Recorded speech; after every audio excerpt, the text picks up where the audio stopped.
nos toca fisiología del ejercicio.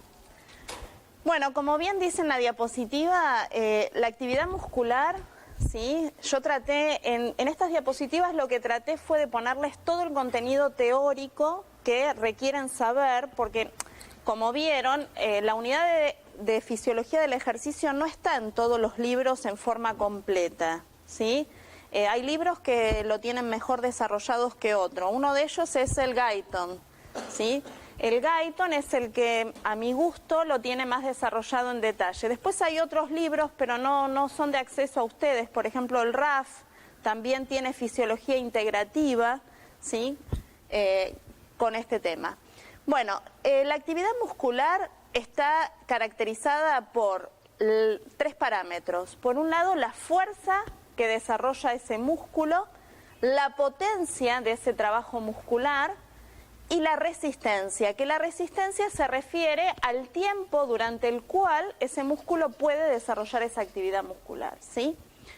Como bien tienen acá, la fuerza que puede desarrollar el músculo depende del tamaño de ese músculo, de esa masa muscular, de esa cantidad de fibras, ¿sí? Y en general, los músculos pueden desarrollar una fuerza contráctil máxima entre 3 y 4 kilogramos por centímetro cuadrado de superficie transversal del músculo, ¿sí? Y fíjense que acá yo les puse que la fuerza excéntrica, ¿sí?, es 40% mayor que la fuerza contráctil máxima. ¿Qué quiere decir esto? ¿Qué les parece? ¿Qué sería la fuerza excéntrica que desarrolla un músculo? Un músculo se puede contraer, ¿sí?, de manera concéntrica y de manera excéntrica. ¿Qué les parece? ¿Qué sería la fuerza excéntrica? Supónganse que nosotros tenemos un músculo contraído, ¿sí?, por ejemplo, durante un salto. Yo para saltar tengo que contraer el cuádriceps. Cuando apoyo el pie en el rebote, ese cuádriceps, ¿qué hace? Se estira, ¿sí? Entonces, esta fuerza excéntrica para lograr ese estiramiento del cuádriceps al apoyar el pie, ¿sí?, tiene que ser un 40% mayor a la fuerza de contracción máxima que desarrolló ese músculo para contraerse. ¿Se entiende? ¿Sí o no? Otro parámetro que ustedes tienen que tener en cuenta es el de potencia, ¿sí? ¿Qué es la potencia de un músculo? Bueno, un músculo, como ustedes saben, desarrolla lo que se denomina un trabajo mecánico. El trabajo mecánico no es otra cosa que la fuerza que desarrolla ese músculo por la distancia en la cual se desarrolla esa fuerza, ¿sí? Y potencia no es otra cosa que el trabajo muscular en la unidad de tiempo, ¿sí? Y acá entre paréntesis yo les puse las unidades que se usan en general para potencia, que es kilogramo por metro sobre minuto. En este cuadrito fíjense que la potencia en los primeros a 8 a 10 segundos de la contracción muscular es de 7000, en tanto que en el minuto es a 4000 y en los siguientes 30 minutos es 1700. ¿Esto qué quiere decir? ¿Qué nos está dando idea? ¿Qué les parece? Estamos hablando de potencia. La potencia disminuye ¿con qué? ¿Con el tiempo de qué? De duración de la actividad muscular, ¿sí? Ahora, esta potencia, ¿qué nos estaría indicando? ¿Que la actividad muscular siempre tiene mayor rendimiento en los primeros segundos? ¿Qué les parece? Si yo tengo en los primeros segundos de actividad muscular la máxima potencia, ¿qué pasaría en los ejercicios que son de larga duración? ¿El rendimiento es alto o es bajo? ¿Es bajo? La potencia es baja. O sea que el término, ¿esto para qué les digo? Que el término de potencia muscular no tiene que ver con lo que es el rendimiento del ejercicio, ¿Se entiende? Porque la transferencia no es así inmediata. O sea que la potencia es máxima en los primeros segundos de actividad muscular. Y esto no significa que el rendimiento deportivo sea máximo en los primeros segundos. ¿Me entienden a lo que quiero oír? ¿Sí o no? ¿Sí o no? Bien. Otro concepto que quiero que tengan en cuenta es el de resistencia, es decir, el tiempo durante el cual ese músculo puede mantener su actividad muscular.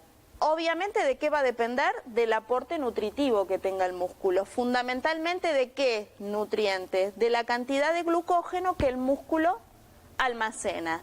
Y acá, fíjense que hay tres situaciones: una situación en la cual un individuo tiene una dieta rica en hidratos de carbono, una dieta mixta o una dieta rica en grasa, y fíjense que la cantidad de glucógeno por kilogramo de músculo obviamente es mucho mayor cuando el individuo tiene una dieta rica en hidratos de carbono, ¿sí?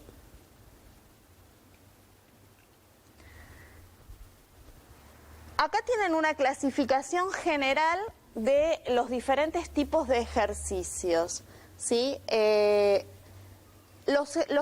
ejercicio se puede clasificar según el volumen de la masa muscular en locales. ¿Cuándo se denomina un músculo, un ejercicio local? Cuando la actividad muscular involucra a 1/3 de la masa muscular. Por ejemplo, contracción de los miembros superiores o inferiores. Eso es un ejercicio de tipo local. Regional, cuando la masa muscular involucrada es entre 1/3 y 1/2. Por ejemplo, no solamente la contracción de los miembros superiores, sino también la contracción del tórax, por ejemplo, ¿sí? Y global, hablamos de un ejercicio de tipo global cuando involucra a más del 50% de toda la masa muscular. También se lo puede clasificar según el tipo de contracción. Ustedes vieron contracciones musculares. ¿Qué tipo de contracciones musculares vieron? Las isotónicas, que también se las denomina dinámicas, ¿sí? Donde lo que varía, ¿qué es? En las isotónicas.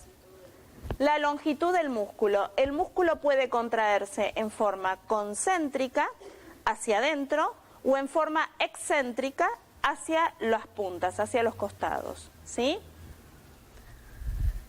El otro tipo de contracción que vieron, ¿cuál era? Isométrica o estáticas, donde lo que varía es la tensión desarrollada y no la longitud del músculo. ¿Está? Se lo puede clasificar según la fuerza o potencia en ejercicios de fuerza, ¿sí? En ejercicios de fuerza o velocidad y en ejercicios de duración. En ejercicios de fuerza, donde el músculo, son ejercicios en los cuales el músculo desarrolla más del 50% de su capacidad contráctil, ¿sí? En los ejercicios de velocidad o fuerza es cuando la fuerza es menor al 50% de la máxima que puede desarrollar, y en ejercicios de duración son aquellos en los cuales la fuerza que desarrolla el músculo es mínima. Son más bien ejercicios de tipo de resistencia, ¿sí? Bueno, y según costos funcionales, es una clasificación que los podemos encontrar en ligero, mediano, pesado, muy pesado o agotador. Y esta clasificación se basa en determinados parámetros, por ejemplo, en la cantidad de consumo, en el consumo de oxígeno máximo durante el ejercicio, en la frecuencia cardíaca, en la producción de lactato, ¿sí? En el número de equivalentes metabólicos. Entonces, de acuerdo a esos parámetros, se los puede clasificar en ligeros, medianos, pesados, muy pesado o agotador. Esto se los doy a grandes rasgos para que vean que el ejercicio físico tiene diferentes clasificaciones de acuerdo al parámetro que yo quiera considerar, ¿verdad? Todos los ejercicios, como bien dice acá, los podemos dividir a su vez en 4 fases. La primera, que es la fase de entrada, ¿sí? Que es el comienzo de la realización de esta actividad muscular, que es donde yo acá les puse, es heterocrónica. ¿Qué quiere decir heterocrónica? Que no toda la actividad muscular comienza al mismo tiempo, ¿sí? No toda la actividad muscular. Cuando uno realiza un ejercicio físico, no todos los músculos se contraen simultáneamente. Y los procesos que predominan son de tipo anaeróbicos, ¿sí? Sin presencia de oxígeno, que después vamos a ver cuáles son. Luego, una vez iniciado el ejercicio, comienza lo que se llama fase de estabilización. Y el tipo de procesos que predominan acá es el aeróbico, como bien dice acá. Pasado el tiempo, comienza la fase de agotamiento o de fatiga, donde ya las reservas energéticas se depletan, ¿sí? Y obviamente se acumula ácido láctico. Y luego tenemos una fase de recuperación de todos los parámetros.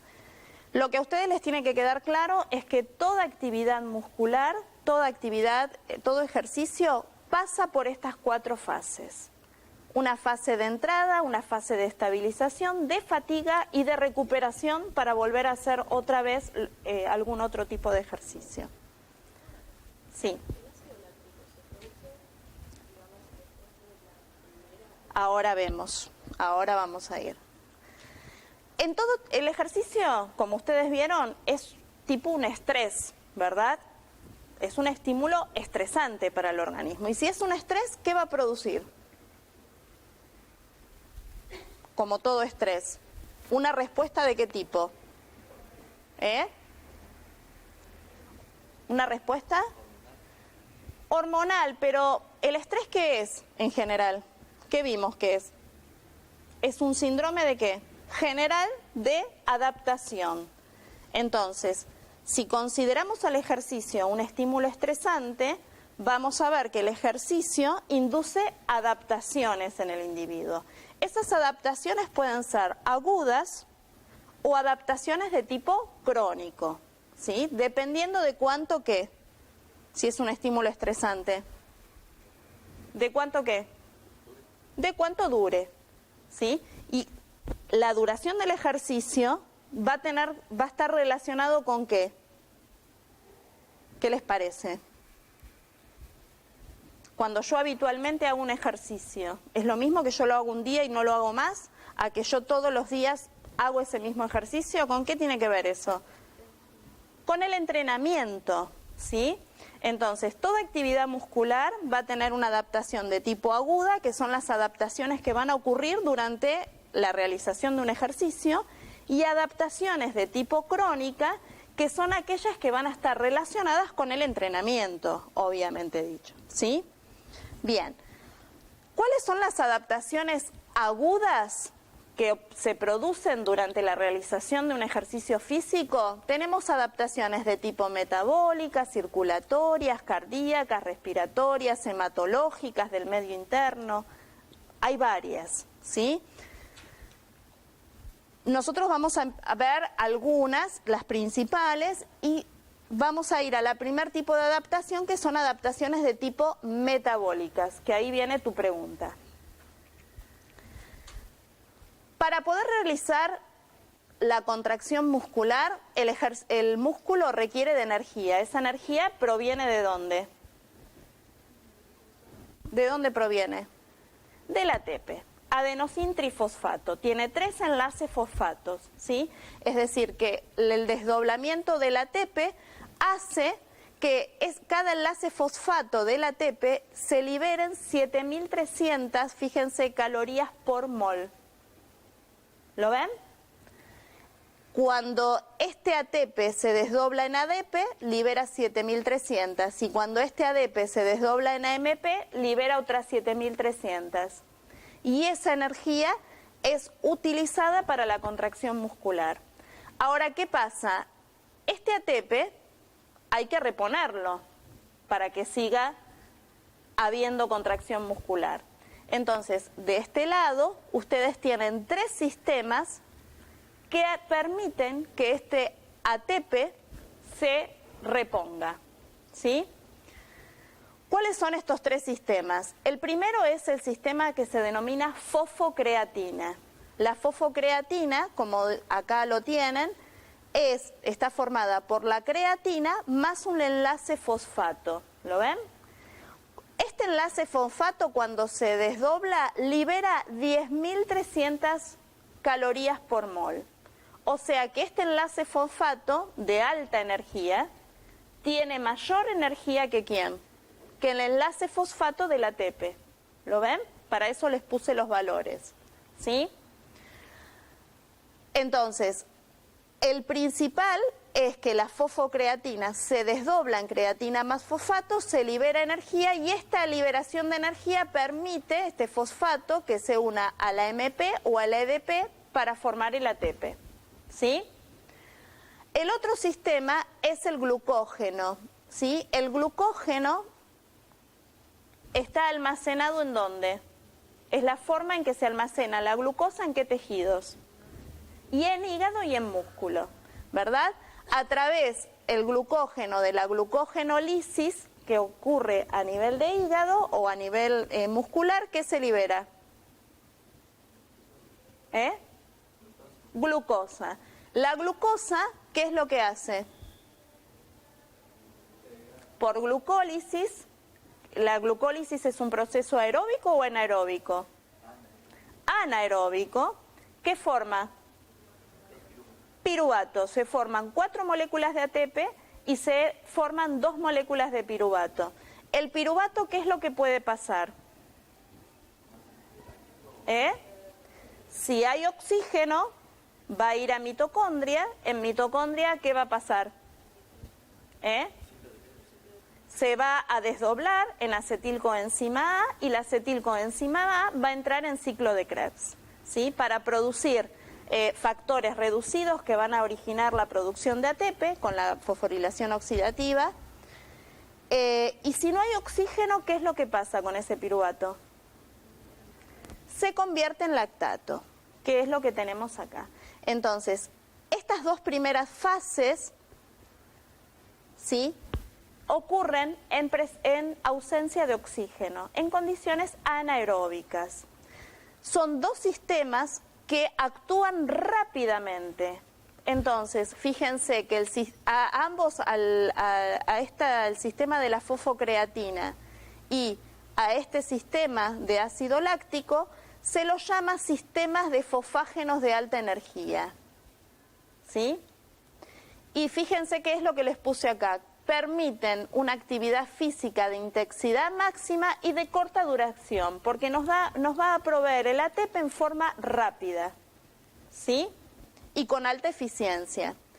Ahora bien, en condiciones aeróbicas, fíjense, cuando el ejercicio ya es de más duración, ¿qué es lo que ocurre? La oxidación de los diferentes nutrientes, de la glucosa, de los ácidos grasos, aminoácidos, y esta oxidación, obviamente, permite la reposición del ATP. Entonces, este sistema de oxidación de nutrientes permite obtener grandes cantidades de ATP, pero para periodos de breves a moderados de contracción, en tanto que estos dos sistemas, los de arriba, son para periodos de muy corta duración, ¿sí? Entonces, si yo voy a hacer un ejercicio físico, el ATP, además de consumirse el almacenado, ¿cuáles son los dos sistemas que se van a poner en juego inmediatamente? El de la fosfocreatina y la producción ácido láctico, ¿sí? ¿Esto quedó claro? ¿Sí? Fíjense, en el cuadrito de arriba tienen los moles de ATP por minuto que produce cada uno de los sistemas. El sistema de los fosfágenos es, en este caso se refiere al sistema de la fosfocreatina, ¿sí? El sistema de glucógeno ácido láctico, que es el que llamamos número 2, y el sistema aeróbico es la oxidación de los nutrientes, ¿sí? Que sería la fase 3. Fíjense, esto es las velocidades máximas de generación de potencia muscular expresadas como producción de ATP por minuto. Fíjense que el sistema de los fosfágenos es el que provoca la máxima velocidad, son para ejercicios de alta eficiencia y de corta duración, ¿sí? El ejemplo típico va a ser, por ejemplo, correr una carrera de 100 metros, ¿sí? Ahora, si la carrera no es de 100 metros, si es de 500 a 800 metros, vamos a ver que además de este sistema de los fosfágenos, necesito que se ponga en juego el sistema del glucógeno ácido láctico, ¿sí? Y el sistema aeróbico, obviamente, es el de menor velocidad de producción. Y fíjense que abajo ustedes tienen el tiempo durante el que se proporciona la máxima potencia muscular. El sistema de los fosfágenos son para ejercicios muy breves, de corta duración, de 8 a 10 segundos. El del glucógeno ácido láctico de 1,3 a 1,6 minutos. En tanto que el sistema aeróbico, fíjense que es de tiempo ilimitado, tanto como duren los nutrientes que se puedan oxidar. ¿Cuáles son los nutrientes que se pueden oxidar? Primero, hidratos de carbono, después, lípidos y por último, proteínas. ¿Sí? ¿Esto queda claro? ¿Sí o no? Esto está sacado de Guyton y me gustó porque en este cuadrito, en esta tabla, ustedes tienen diferentes ejercicios, ¿sí? Y qué sistemas energéticos se utilizan en las diferentes actividades deportivas. Fíjense, aquellos ejercicios que solo usan el sistema de los fosfágenos son 100 metros lisos, saltos, ¿sí? Levantamiento de peso, buceo. Fíjense que son ejercicios donde se requiere mucha fuerza y de poca duración, ¿sí? Son ejercicios cortos. Ahora, cuando el ejercicio ya no es, por ejemplo, una carrera no es de 100 metros, sino ya es de 200 metros, el baloncesto, carreras de hockey sobre hielo, no solo requiere del sistema de los fosfágenos, sino también del glucógeno ácido láctico, ¿sí? Aquellos que solo son del glucógeno ácido láctico, ya que son ejercicios de mayor duración, el tenis, el fútbol, natación, 400 metros. Esto es estimativo, obviamente, ¿no? Fíjense que a medida que vamos hacia abajo, los ejercicios son de mayor duración, ¿sí? De mayor rendimiento, y cómo se van empezando a mezclar los sistemas que vamos utilizando, ¿no? Terminando en un sistema solo aeróbico, por ejemplo, en 10.000 metros de patinaje, ¿sí? Esquí de fondo, maratón, jogging. Entonces, tiene que ver el sistema energético que se utiliza en la actividad deportiva, va a tener que ver con la duración y la potencia de la actividad muscular. ¿Se entiende?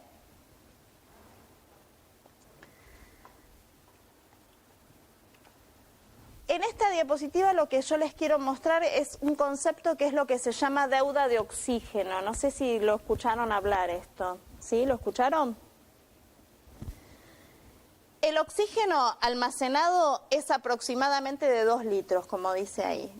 Y se almacena en diferentes lugares, ¿sí? Hay 0,5 litros en los pulmones, 0,25 litros disuelto en los líquidos corporales, 1 litro aproximadamente combinado con la hemoglobina, y 0,3 litros almacenados en las fibras musculares unidos a la mioglobina. Ustedes esto ya lo vieron, ¿se acuerdan de cuando vieron que una tiene cooperativismo y la otra no? ¿Sí? Eso ya lo vieron, el efecto Bohr, el efecto Haldane, ¿sí? Ahora, ¿qué pasa? En este gráfico nosotros tenemos el consumo de oxígeno en función del tiempo durante el cual se desarrolla la actividad muscular. Fíjense que lo amarillo es la realización del ejercicio. Ya a los 2 minutos aproximadamente de realizado el ejercicio, de duración del ejercicio, se consumió casi, si tenemos 2 litros, fíjense que ya a los 2 minutos ya tenemos 5 litros, o sea que se consumió la reserva. ¿Sí? Y se consume más oxígeno que lo que tenemos de reserva, ¿sí? Fíjense que una vez que el ejercicio finaliza, ¿sí? Como dice acá, cuando el ejercicio se acaba, el oxígeno almacenado tiene que ser repuesto. ¿Cómo lo voy a reponer? Respirando más, ¿sí? Cantidades extras de oxígeno por encima de las necesidades normales de oxígeno. Si no, no lo puedo reponer, ¿sí? Eso es lo que se llama deuda de oxígeno. Justamente durante la actividad física, consumo más oxígeno de lo que tengo almacenado y por lo tanto lo voy a tener que reponer. Eso es lo que se denomina deuda de oxígeno, que aproximadamente es de 11 litros y medio, ¿sí? Donde 3 litros y medio corresponde al sistema, a la vía, digamos, a la deuda de oxígeno aláctica, ¿sí? O sea, a la deuda de oxígeno originada por los sistemas aeróbicos, ¿sí? En tanto que la deuda de oxígeno láctica corresponde a aproximadamente 8 litros. Eso es para que vean este concepto. Además de reponer el oxígeno, tenemos que reponer las reservas de glucógeno muscular, ¿sí?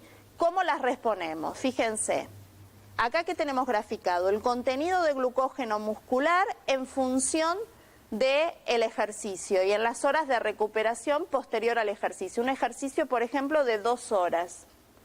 Realizamos un ejercicio de 2 horas y cómo se recupera el contenido de glucógeno. La línea roja es el individuo que tiene una dieta rica en hidratos de carbono. La línea verde es un individuo que está en ayunas. Y la línea azul es un individuo que tiene una dieta rica en grasas y en proteínas. Fíjense que luego de realizar un ejercicio durante 2 horas, el que primero recupera el glucógeno muscular es obviamente aquel individuo que tiene una dieta rica en hidratos de carbono. La recuperación completa se alcanza en 2 días aproximadamente, como dice acá, ¿sí? Ahora, cuando el individuo está en ayuna o tiene una dieta rica en grasas sin proteínas, fíjense que la recuperación es muy escasa, ¿sí? Y a los 5 días incluso no logra recuperarse. Entonces, ¿qué se deduce de este gráfico? ¿Cuál es la importancia? Como dice acá, el deportista tiene que tener una dieta rica en hidratos de carbono antes del acontecimiento, es decir, antes de realizar esa actividad física. Y además no debe participar en ejercicios intensos por lo menos 48 horas antes de realizar esa actividad. Eso sería lo ideal, ¿sí? De ahí la importancia que muchos deportistas comen hidratos de carbono.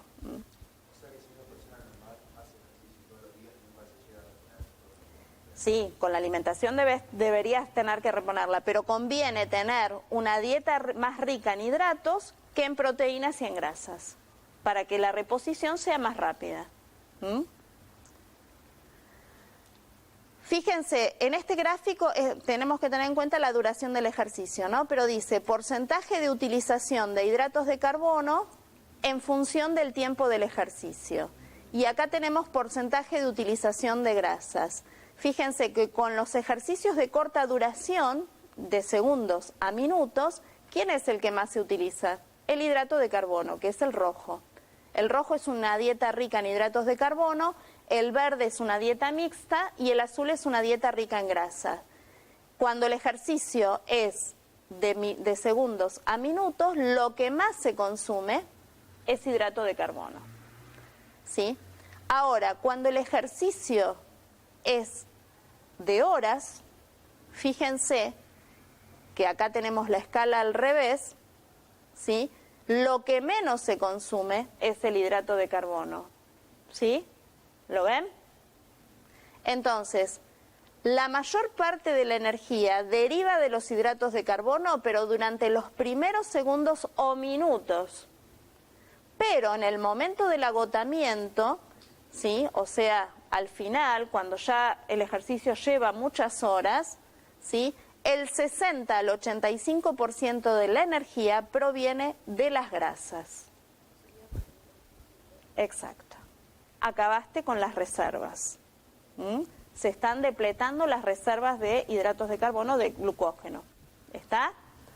¿Queda claro esto?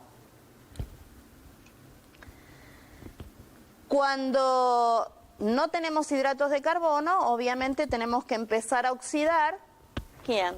Los lípidos. ¿Los lípidos cómo se almacenaban? ¿Se acuerdan? Como triglicéridos, ¿en dónde? En el tejido adiposo. Entonces, si tenemos el tejido adiposo, tenemos triglicéridos. Había una enzima que, ¿cómo se llamaba? La lipasa hormonosensible, ¿sí? Que era regulada por... ¿Por quién era regulada? Si es hormonosensible, por glucógeno. Glucagón, ¿y quién más? Glucagón, insulina, sistema nervioso simpático, glucocorticoides, hormonas tiroides, hormonas de crecimiento. ¿Se acuerdan? Allá lejos, primer teóricos de endocrino. Esa lipasa hormonosensible va a estar activada en esta situación, porque recuerden que el ejercicio, si bien es un estrés, ¿sí? La respuesta al estrés inmediata, ¿cuál es? ¿La activación de qué sistema? El sistema nervioso simpático. El sistema nervioso simpático, la noradrenalina, estimula inmediatamente a la lipasa hormonosensible. La lipasa hormonosensible va a degradar los triglicéridos en ácidos grasos más glicerol. El glicerol va a ir a circulación, y de circulación el glicerol, ¿a dónde puede ir? Al hígado. ¿Y en el hígado qué puede hacer? Gluconeogénesis. Y como consecuencia de la gluconeogénesis, ¿qué forma en el hígado? ¿Qué forma? Glucosa. Y el hígado, recuerden que es el único órgano que puede liberar glucosa a sangre, ¿sí? Ahora, este glicerol, además de ir a hígado, puede entrar en el músculo, ¿sí? Y transformarse. Y además, ¿qué pasa? Estos ácidos grasos libres van a ir a circulación, de circulación van a ir al músculo, en el músculo van a sufrir beta oxidación, ¿y qué se forman? Sí, y además, ¿qué pueden formarse? Los cuerpos, ¿qué? Cetónicos, que van a ser utilizados como sustrato energéticos también. ¿Se acuerdan? El ácido acetoacético, la acetona y el beta hidroxibutírico, ¿sí? Bien, entonces de esta manera se obtiene energía a partir de triglicéridos. Cuando se acaban las grasas, tenemos que ir a la hidrólisis de proteínas. Justamente hay un aumento de la proteólisis, no solo muscular, sino también hepática. Eso lleva a que haya a nivel de circulación un aumento de alanina y de leucina. Y obviamente la alanina va a ir a músculo, en músculo la alanina puede transformarse en piruvato más el grupo amino, digamos, de la alanina, y el piruvato puede sufrir gluconeogénesis, en este caso no. El piruvato se puede transformar en glucosa. En realidad esta es la hidrólisis, del glucógeno forma glucosa, y la glucosa puede transformarse en piruvato, y el piruvato puede descomponerse y formar alanina, que va a ser el sustrato que va a ir a hígado, y en hígado sí puede sufrir la gluconeogénesis. Ahora bien, fíjense que a nivel hepático, cuando hay proteólisis, va a haber un aumento en la producción de urea, que es, obviamente esto se elimina a través del riñón, ¿no? Esto es en ejercicios de larga duración, porque la proteólisis va a ocurrir cuando el ejercicio sea de larga duración, y se requiera la oxidación de proteínas. Bien, ¿hasta acá vamos o no? Todas estas son, ustedes esto ya lo vieron, yo les estoy dando tipo unos tips para que después agarren estas diapositivas y vayan aplicando todo lo que conocen de metabolismo, ¿sí? Vayan recordando. En este gráfico ustedes tienen un aumento de la fuerza de contracción en función de las semanas de entrenamiento, ¿sí? O sea que acá el individuo está haciendo un ejercicio y lo va a hacer de forma repetitiva, ¿está? Ahora, ese entrenamiento, fíjense, ¿qué es lo que pasa? A medida que aumenta las semanas de entrenamiento, aumenta la fuerza de contracción de ese músculo, pero si ese músculo tiene una ¿qué? Dice acá resistencia. Si a ese músculo le pongo una carga, por ejemplo, levantar una pesa, ¿sí? Entonces, el entrenamiento aumenta la fuerza de contracción solo si el músculo tiene una carga contra la cual contraerse, ¿sí? Y fíjense que este aumento de la fuerza va a llegar un momento que llega como a estabilizarse, ¿sí? Y fíjense que yo acá les puse que los músculos que se contraen a más del 50% de la fuerza de contracción máxima que pueden generar, ganarán fuerza rápidamente. Es decir, que cuando yo logro contraerlo frente a la existencia de una carga, esa fuerza va a ir aumentando. En cambio, si ese músculo se contrae sin carga, no varía la fuerza de contracción con el entrenamiento. ¿Está? El entrenamiento estaría relacionado con lo que nosotros hablamos. ¿Se acuerdan que dijimos que las adaptaciones al ejercicio podían ser agudas? ¿Sí? Que son aquellas que estuvimos viendo, que son las que ocurren durante la realización del ejercicio. Y si ese ejercicio ocurre en forma repetitiva, como lo es con el entrenamiento, las adaptaciones que ocurren se denominan de tipo crónicas. ¿Y cuáles son? Básicamente, la presencia de hipertrofia muscular. La hipertrofia muscular tiene que ver con el aumento del tamaño del músculo. Ustedes me dicen hipertrofia, en realidad no es hiperplasia, sino que la fibra muscular aumenta en diámetro e incluso esas fibras que tienen el diámetro aumentado pueden llegar a dividirse, a ramificarse. Y fíjense que acá les puse que con el entrenamiento los músculos pueden hipertrofiarse desde un 30 hasta un 60% adicional de su tamaño, ¿sí? ¿Qué es lo que hay? Mayor número de miofibrillas, pero no porque haya mayor número de fibras musculares, sino que por esto de las ramificaciones que yo les digo. Aumento de las enzimas mitocondriales, aumento de los componentes de todos los sistemas de la fosfocreatina, aumento del glucógeno que se almacena, aumento de triglicéridos almacenados, y todo esto hace que aumente la capacidad de los sistemas metabólicos anaeróbicos y aeróbicos, o sea que aumenta todo, mejorando la velocidad de oxidación y obviamente la eficiencia del sistema. Hay un número de mitocondrias musculares aumentadas, hay un agrandamiento cardíaco, el individuo entrenado tiene aumentado el tamaño del corazón.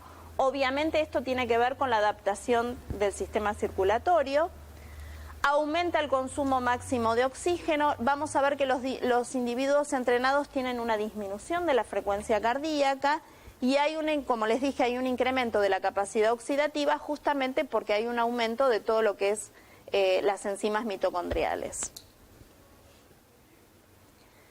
Cuando hablamos de fibras musculares, hay dos tipos de fibras. Hay fibras que son de contracción rápida y de contracción lenta. Todos los músculos tienen ambas fibras, ¿sí? Lo que varía es la proporción de cada una de ellas. Y fíjense, yo acá les puse para que les quede ya plasmado que las fibras rápidas son las que desarrollan las máximas potencias de contracción muscular en cuestiones de segundo y minutos, o sea, rápidas, la máxima potencia. Y las lentas son aquellas que tienen que ver con la resistencia del músculo, ¿sí? La fuerza muscular es muy prolongada y es desde minutos hasta horas. Entonces, cuando hablemos de ejercicios de corta duración y máxima potencia, las que más van a estar involucradas son las fibras de contracción rápida. Estas fibras de contracción rápida, ¿por qué son rápidas? Porque tienen el doble de diámetro aproximadamente que las lentas, ¿sí? Tienen enzimas que favorecen la liberación de energía, son el doble que las fibras lentas, ¿sí? Enzimas, la máxima potencia se puede alcanzar en periodos breves de tiempo. Las fibras de contracción lentas están diseñadas para resistencia, como les dije ahí. Tienen más mitocondrias, es decir, que las lentas tienen que ver con el metabolismo aeróbico, en tanto que las rápidas tienen que ver con el metabolismo anaeróbico, ¿sí? Esto es para que les quede, que sepan que lo tienen que estudiar. En esta gráfica me pareció linda ponérselas. Quiero que vean estos parámetros, la ventilación, ¿sí? La ventilación alveolar, la presión de oxígeno arterial, la presión de dióxido arterial, la concentración de protones en arteria, en función del consumo de oxígeno. Fíjense, un individuo que está en reposo tiene un consumo de oxígeno normal entre 250 a 300 mililitros minutos, que es lo que ustedes ya vieron, y cuando el ejercicio es máximo, ¿sí? El consumo de oxígeno, fíjense que aumenta muchísimo, hasta 3.000 cuando la actividad física es moderada y hasta 6.000 cuando, por ejemplo, hablamos de un atleta en alta competición. O sea que el incremento es muchísimo. Ahora, ¿qué es lo que quiero que vean con este gráfico? Que fíjense que a medida que aumenta el consumo de oxígeno, ¿qué es lo que pasa con la ventilación? La ventilación pulmonar aumenta muchísimo. ¿Lo ven? Es decir, que el individuo está hiperventilando. A pesar de que el individuo hiperventila, si el individuo hiperventila, ¿qué tendría que pasar con las presiones de oxígeno y las presiones de dióxido?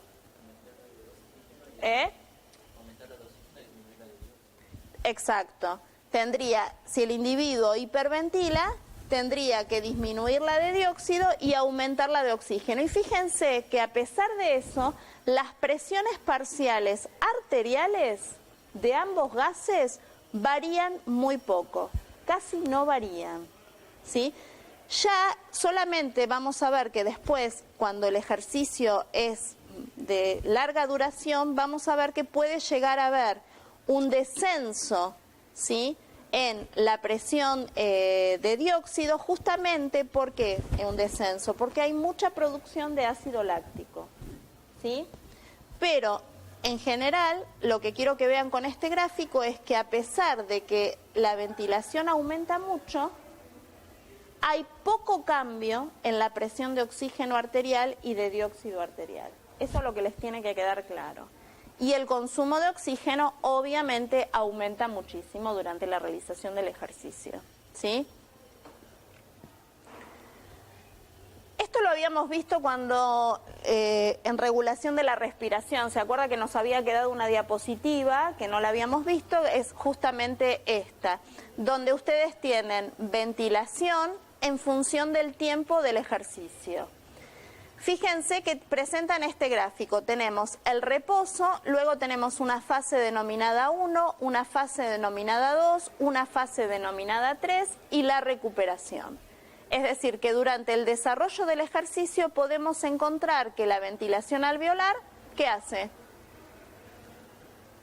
¿Qué hace la ventilación durante el desarrollo del ejercicio? ¿Qué dijimos? Que el individuo hiperventila, aumenta, ¿sí? Pero fíjense que aumenta de manera diferente de acuerdo al tiempo de duración de este ejercicio, ¿lo ven?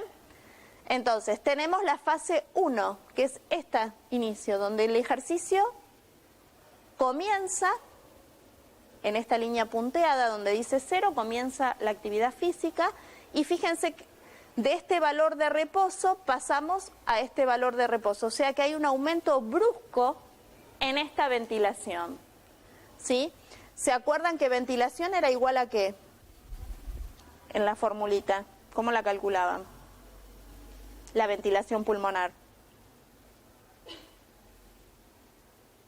Volumen corriente menos espacio muerto por frecuencia respiratoria. ¿Se acuerdan los valores normales de cada uno de ellos? Lo repasan, anótenlo, ¿sí? El volumen corriente era alrededor de 500 mililitros, menos el espacio muerto, que es alrededor de 150. La frecuencia respiratoria es alrededor de 14 ciclos por minuto. Aproximadamente nos va a dar una ventilación pulmonar de 4.500, más o menos, ¿sí? Pero mírenlo, miren todos los valores normales, ¿está? Entonces, en esta fase 1 comienza el ejercicio y hay un aumento brusco de la ventilación. ¿A qué se debe este aumento brusco? Fíjense que yo les puse acá, estímulo o comando central. Eferencias corticales envían señales motoras a los músculos y a los centros respiratorios. ¿Se acuerdan que había un centro respiratorio ubicado en dónde? ¿En dónde estaba el centro respiratorio? En bulbo, ¿sí? Fundamentalmente en bulbo. Teníamos el grupo de neuronas inspiratorias, las dorsales y las ventrales, y teníamos el centro neumotáxico y amnéutico en protuberancia, eso se acuerdan, ¿verdad? Y si no, lo miran, lo volvemos a mirar. ¿Ya es la hora? ¿Que te vas? Ah. ¿Cómo vamos con el tiempo? Uy, vamos rápido. Entonces tenemos, fíjense, esta fase 1 se debe a que eferencias de la corteza motora, que es la que va a comandar la actividad muscular, estimulan directamente al centro respiratorio. Luego tenemos una fase 2, donde hay un incremento casi lineal de la ventilación, que es toda esta fase, ¿ven? ¿A qué se debe? A que no solamente la corteza motora estimula el centro respiratorio, sino que el centro respiratorio va a recibir información del músculo, de los propios receptores ubicados en el músculo y en las articulaciones, ¿sí? Y luego tenemos una fase 3, donde se alcanza en el ejercicio moderado y donde fíjense que no hay casi cambios en la ventilación, ¿sí? Cuando el ejercicio cesa, obviamente viene todo lo que es la recuperación. Bueno, esto es simplemente para que lo tienen en, digamos, las respuestas del sistema respiratorio al ejercicio, que es todo lo que vinimos hablando. Lo que quiero que hagan hincapié es que si bien aumenta el consumo de oxígeno, aumenta la producción de dióxido, aumenta la ventilación, no cambia la presión arterial de oxígeno, no cambia la presión arterial de dióxido, el pH casi no cambia o a lo sumo disminuye. Presten atención a eso. También presten atención si hay un aumento en el consumo de oxígeno, cómo se va a desplazar, ¿sí?, la curva de disociación de saturación de la hemoglobina. Acuérdense que en el ejercicio hay disminución del pH, aumento de la temperatura y aumento del 2,3-difosfoglicerato, que van a hacer que modifique la afinidad de la hemoglobina por el oxígeno. En cuanto al aparato cardiovascular, bueno, lo que a mí me interesa es que vean que durante el ejercicio muscular, fíjense, estas son contracciones, ¿sí? Contracciones rítmicas intensas. Y fíjense que si tenemos un gráfico de flujo sanguíneo en función de los minutos del ejercicio, en cada contracción aumenta el flujo sanguíneo. Y esto es lógico porque lo que se quiere es aportar el flujo de sangre para que aporte oxígeno, ¿sí? Para aportar mayor oxígeno a nivel cardíaco, ¿qué es lo que ocurre? Fíjense qué es lo que pasa con el gasto cardíaco en función del trabajo realizado, ¿sí? A mayor trabajo realizado, el gasto cardíaco y el índice cardíaco aumentan de manera casi lineal, ¿sí? Y fíjense qué pasa con el consumo de oxígeno. Cuanto mayor es el trabajo de la actividad muscular, mayor es el consumo de oxígeno. Acuérdense que gasto cardíaco era igual a ¿qué? Acuérdense que presión arterial es volumen minuto por resistencia periférica. Volumen minuto o gasto cardíaco, que es lo mismo, es igual a volumen sistólico por frecuencia cardíaca. ¿Está? Entonces, acá aumenta el gasto cardíaco, el volumen minuto. Si aumenta el volumen minuto, obviamente, ¿qué va a pasar con la presión arterial? Aumenta. ¿Qué presión arterial va a aumentar? Vamos a ver ahora eso. Esto es en general, qué es lo que pasa con el aparato cardiovascular durante el ejercicio. Fíjense que a nivel del encéfalo hay centros que lo que van a hacer es que haya una inhibición del sistema parasimpático y un aumento del simpático. Un aumento del simpático a nivel cardíaco provoca aumento de fuerza de contracción, aumento de frecuencia cardíaca, ¿sí? Y a nivel de los vasos, ¿qué va a provocar? Vasodilatación, ¿sí? Básicamente. Entonces, y en algunos órganos, vasoconstricción, dependiendo si son receptores de tipo alfa o de tipo beta. ¿Está? Esta parte central, digamos, de regulación del sistema nervioso simpático va a recibir estímulos que provienen de ¿dónde? Del músculo estriado durante el ejercicio, ¿sí? Obviamente lo que queremos es que a nivel muscular haya un aumento del flujo sanguíneo. ¿Para qué? Para mejorar el aporte de oxígeno. Lo que me interesa es que vean esto, qué es lo que pasa. Acá ustedes tienen el volumen sistólico en función del gasto cardíaco y después en este lado tienen la frecuencia cardíaca. Durante el ejercicio vimos que aumenta el gasto cardíaco, ¿verdad? Fíjense qué es lo que pasa con el volumen sistólico. El volumen sistólico va aumentando hasta que llega a una meseta, en tanto que la frecuencia cardíaca aumenta continuamente.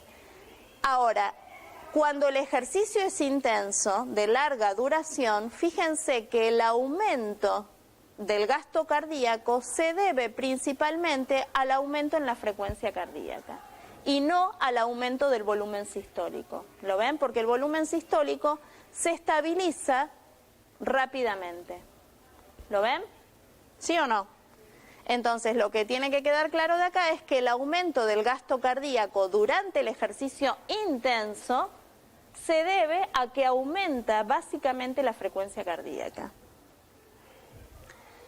Lo mismo pasa con el entrenado. Fíjense, ustedes tienen el gasto cardíaco en función de la intensidad de trabajo, ¿sí? El trabajo muscular aumenta el gasto cardíaco tanto en el individuo entrenado como no entrenado. Pero lo que sí quiero que vean, acá tienen frecuencia cardíaca y volumen sistólico. Fíjense que el volumen sistólico logra una meseta, en tanto que la frecuencia cardíaca aumenta en forma lineal, ¿sí? Y fíjense que siempre el individuo entrenado tiene menores valores basales de frecuencia cardíaca. Bueno, acá tienen ejemplo. ¿Ya se van? Esperen que no se vayan, que me voy a quedar hablando sola. Ya son 5 minutos. Estos son ejemplos. Acá tienen simplificado el por qué aumenta el retorno venoso. El aumento del retorno venoso es un aumento de precarga y el aumento de precarga, como ustedes ya vieron, es aumento de fuerza de contracción. Esto es cómo se modifica el gasto cardíaco, el volumen sistólico y la frecuencia cardíaca. Es para mostrar lo mismo, que la frecuencia siempre aumenta en forma lineal con la realización de trabajo muscular, en tanto que el volumen sistólico se incrementa en la primera fase, pero luego se estabiliza. O sea que en los ejercicios de larga duración, el aumento del gasto cardíaco se debe exclusivamente al aumento de frecuencia. Bueno, estas son las adaptaciones hematológicas. Aumenta el volumen plasmático en personas entrenadas, en tanto que en las no entrenadas lo que se observa es una disminución del volumen. Aumenta el hematocrito, hay hemodilución. Esto lo pueden llegar, lo leen, esto también lo van a leer.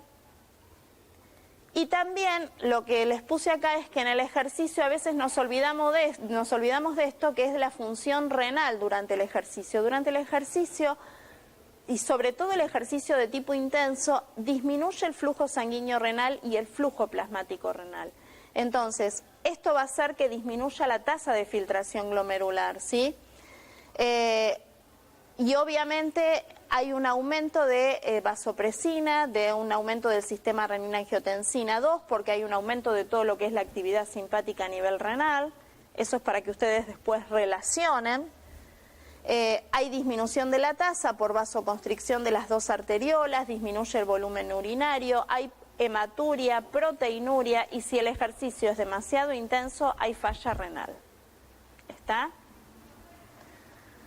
Bueno, chicos, acá terminamos. El que quiera saber algo más de esto y quiera profundizar sobre esto, nosotros en la cátedra tenemos el RAF, que es un libro que no está disponible, pero lo tengo en PDF si alguno lo quiere, que les puede llegar a proporcionar algún material extra, pero creo que con esto tienen lo principal que deberían saber. Así que bueno,